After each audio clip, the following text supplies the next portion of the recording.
সবাইকে kitchen of তন্নিতে স্বাগতম। আজ আমার রেসিপি হচ্ছে বুন্দিয়া। বুন্দিয়া কিন্তু কম বেশি আমরা সকলেই খুব পছন্দ করি। তো আমরা খাবার জন্য কি করি, তা দোকান থেকে কিনে নিয়ে আসি। কিন্তু স্বাস্থ্যকর উপায়ে আমরা যদি খুব সহজেই তা ঘরে তৈরি করে ফেলতে পারি, তাহলে কেন দোকান থেকে কিনতে যাব? তো এই জন্য আমাদের লাগবে বেসন, লাগবে চিনি, এখানে আমি একটি ফ্রুট কালার ব্যবহার করছি, আর ঘি। তো প্রথমে আমি 1 কাপ পরিমাণ বেসন চেলে নিচ্ছি। আমি যে ডিনার সেটের যে কাপগুলো আছে ওই কাপের পরিমাণে 1 কাপ পরিমাণ বেসন নিয়ে নিয়েছি। তো ভালোভাবে চেলে নেওয়ার পর এই যে আমার এই অংশটুকু বের হয়েছে। এখন আমি এতে জল অ্যাড করে দিচ্ছি। তো যেই কাপটা নিয়েছিলাম তার 4 ভাগের 3 অংশ আমি জল দিয়ে দিচ্ছি। অনেকেরই কিন্তু বুন্দিয়াটা পারফেক্ট হয় না, কারণ সঠিক পরিমাণে জল ব্যবহার করা হয় না। তো অবশ্যই ব্যাটারটা আমাদের ভালোভাবে তৈরি করতে হবে, তাহলে কিন্তু পারফেক্ট বুন্দিয়া তৈরি হবে।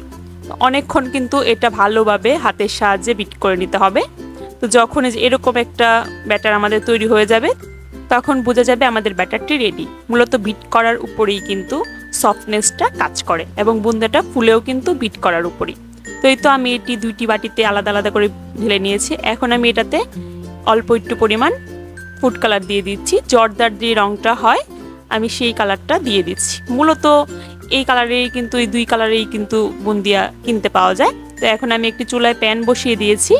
তো আমি একটা দিয়ে একটু টেস্ট করে নিলাম যে তেলটা গরম হয়েছে কিনা। যদি দেওয়ার সাথে সাথে এরকমভাবেই উঠে যায়, তাহলে বুঝতে পারবেন যে তেলটা গরম হয়ে গেছে। আমি এখানে ছিদ্রযুক্ত একটি হাতা ব্যবহার করছি। আপনারা ছিদ্রযুক্ত যে কোনো পাত্র ব্যবহার করতে পারবেন। তো এতে আমি ব্যাটারটা ঢেলে দিয়েছি। ঢেলে দেওয়ার পর কিন্তু একটু নাড়ানো যাবে না। টপার যতটুকু ব্যাটার নিচে পড়বে, তারপরে কিন্তু এটি অনেক সময় নিয়ে ভাজা যাবে না। জাস্ট কিছু সেকেন্ড ভেজে কিন্তু আমাদের তুলে ফেলতে হবে, কারণ হচ্ছে বেশি ভাজা হয়ে গেলে কিন্তু এটা শক্ত হয়ে যাবে।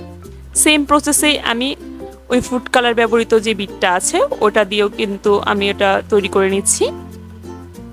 তো সেমভাবেই তেলটা গরম হয়েছে কিনা তা টেস্ট করে তারপর আমি এটা একটা চামচের মধ্যে দিয়ে দিচ্ছি।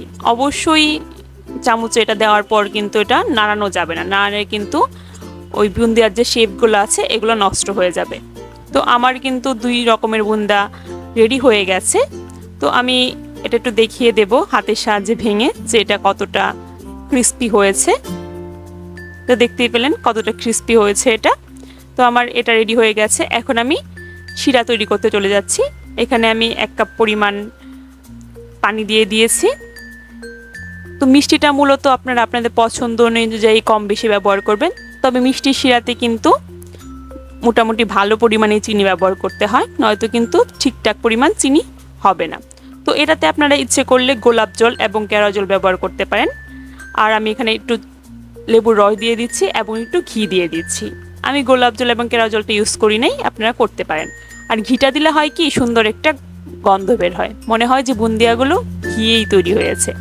তো এরকম বুদবুদ চলে আসলে বোঝা যাবে যে আমার এটা পারফেক্ট হয়ে গেছে। এখন আমি চুলার আঁচটা একদম লো করে আমি বুন্দিয়াগুলো দিয়ে দিয়েছি। এখন ভালোভাবে শিরার সাথে বুন্দিয়াগুলো মিশিয়ে কিছুক্ষণ রেখে দেব। তো বেশ কিছুক্ষণ রেখে দেওয়ার পর বুন্দিয়ার ভিতরে যখন রসটা ঢুকে যাবে, তখন কিন্তু আমার বুন্দিয়া পারফেক্ট তৈরি হয়ে গেছে। তো দেখতেই পেলেন একদম কিন্তু দোকানের মতো বুন্দিয়া আমি তৈরি করে ফেলেছি।